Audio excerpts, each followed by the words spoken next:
Töt dalşam asta köyüp atadi.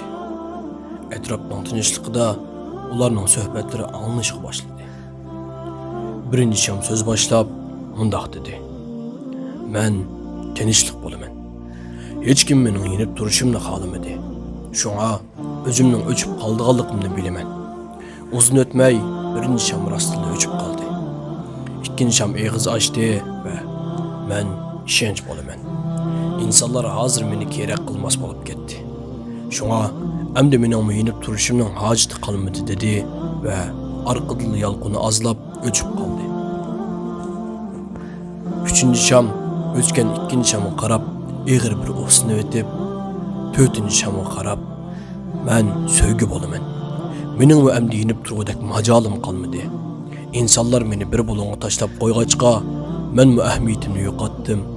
Ular hatta en sevimli kişilerini söğüşünü unutuştu" dedi ve uzun ötmey öçüp kaldı.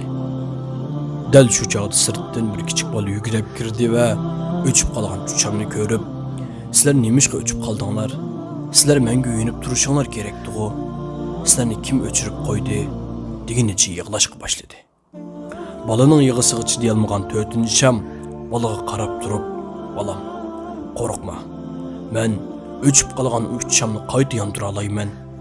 Çünkü men ümit bo'laman" dedi.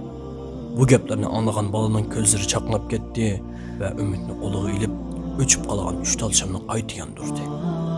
Xulosasi shuki, ümit var bo'lgandila har qanday ishni vujudga chiqarg'ili bo'ladi.